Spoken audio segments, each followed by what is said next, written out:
लेकिन इस लड़ाई के पीछे सिर्फ मंदिर का विवाद नहीं बल्कि एक लीक हुआ फोन कॉल है और एक अंकल का जिक्र भी है जिसने थाईलैंड के प्रधानमंत्री की कुर्सी तक को हिला दिया। एक फोन कॉल ने कैसे दो देशों को जंग की आग में झोंक दिया। इस मंदिर को यूनेस्को ने 2008 में वर्ल्ड हेरिटेज साइट का दर्जा दिया था, ये सोचकर कि अब ये विवाद खत्म हो जाएगा, लेकिन हुआ इसका उल्टा। दर्जा मिलते ही दोनों देशों के बीच तनाव और बढ़ गया और 2011 में भीषण लड़ाई हुई। और ये कोई साधारण मंदिर नहीं है बल्कि भगवान शिव को समर्पित 1000 साल पुराना हिंदू मंदिर है जिसके लिए दो बौद्ध देश आपस में खून बहाने के लिए तैयार हैं। ये कहानी आपके होश उड़ा देगी।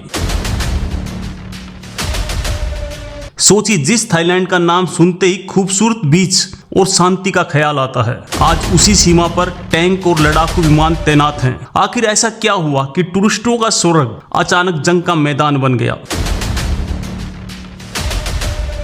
ये विवाद इतना गहरा है कि 2008 और 2011 में भी यहाँ खूनी संघर्ष हो चुका है, सैकड़ों लोग मारे जा चुके हैं और आज फिर से वही डर लौट आया है। दोस्तों, ये क्या एक बड़े युद्ध की शुरुआत है जो पूर्व दक्षिण और पूर्व एशिया को अपनी चपेट में ले सकता है? क्या आप जानते कि आज जो थाईलैंड और कंबोडिया अलग अलग देश हैं, वो कभी एक विशाल और शक्तिशाली खमेर साम्राज्य का हिस्सा हुआ करते थे। उनकी जड़ें एक हैं, फिर भी आज एक दूसरे के खून के प्यासे क्यों हैं? सबसे चौंकाने वाली बात यह है कि इस मंदिर पर दुनिया की सबसे बड़ी अदालत यानी इंटरनेशनल कोर्ट ऑफ जस्टिस 60 साल पहले ही अपना फैसला सुना चुकी है। फिर भी ये दोनों देश आज एक दूसरे पर गोलियां क्यों बरसा रहे हैं? इस तनाव के बीच दोनों देशों ने एक दूसरे के लिए अपने बॉर्डर बंद कर दिए हैं। इसका मतलब है कि व्यापार ठप, आना जाना बंद। थाईलैंड ने कंबोडिया को दी जाने वाली बिजली और इंटरनेट सप्लाई को भी रोकने की धमकी दी है। सच्चाई ये है कि ये मंदिर प्राकृतिक रूप से कंबोडिया का है, लेकिन थाईलैंड की तरफ से यहाँ पर पहुँचना बहुत ज्यादा आसान है। थाईलैंड का तर्क है कि जिस पहाड़ी पर मंदिर है उसकी ढलान हमारी तरफ है, इसलिए ये जमीन हमारी है। लेकिन क्या आप यकीन करोगे कि इस भीषण जंग की वजह कोई जमीन, तेल या खजाना नहीं बल्कि एक मंदिर है। एक ऐसा मंदिर जो दोनों देशों के लिए सम्मान का प्रतीक है और अपमान का कारण भी है।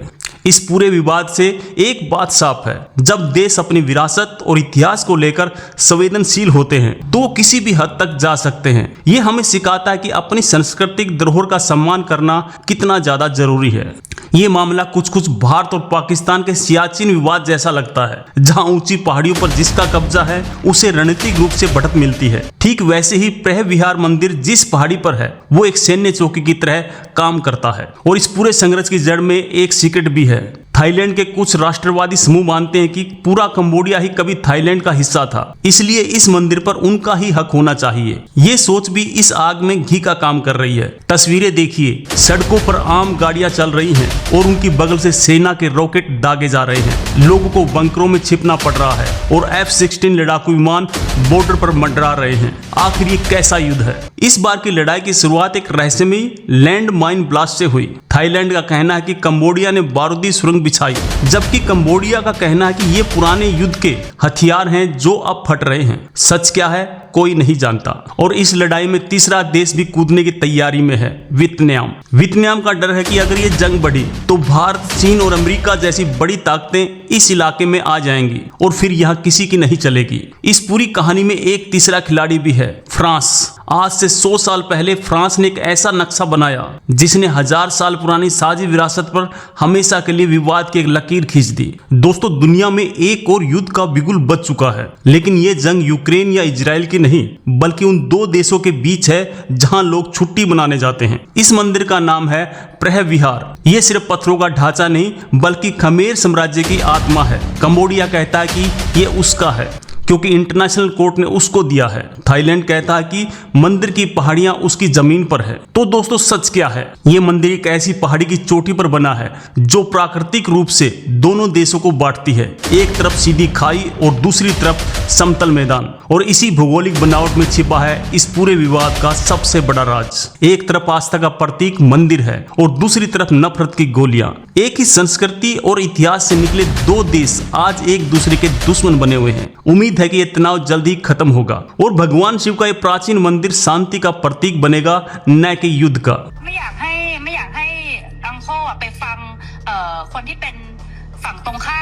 और इस पूरे मामले में एक और मजेदार एंगल है। थाईलैंड के प्रधानमंत्री ने कंबोडिया के नेता को फोन पर अंकल कह दिया। बस इतनी सी बात पर थाईलैंड में बवाल मच गया है और 36 सांसदों ने प्रधानमंत्री के इस्तीफे की मांग कर डाली है। अंकल बोलने पर इतना बड़ा ड्रामा। चलिए अब समझते हैं कि ये एम्ब्रायड ट्रायंगल क्या है। ये वो जगह है जहां थाईलैंड, कंबोडिया और लाओस की सीमाएं मिलती हैं। ये इलाका प्राकृतिक संसाधनों से भरा है और यहीं पर दोनों देशों की सीमाएं आमने सामने हैं। सबसे दुखद तस्वीर उन आम लोगों की है जो बॉर्डर के दोनों तरफ रहते हैं। उनके रिश्तेदार, खेत और रोजमर्रा सीमा के आर पार बटे हुए हैं। आज वो अपने ही घरों को छोड़कर बंकरों में रहने को मजबूर हैं, क्योंकि उनको नहीं पता कि अगली गोली किस तरफ से आएगी। इस पूरे मामले पर आपकी क्या राय है? क्या एक मंदिर के लिए युद्ध करना जायज है? हमें कमेंट में जरूर बताएं। बहुत बहुत धन्यवाद।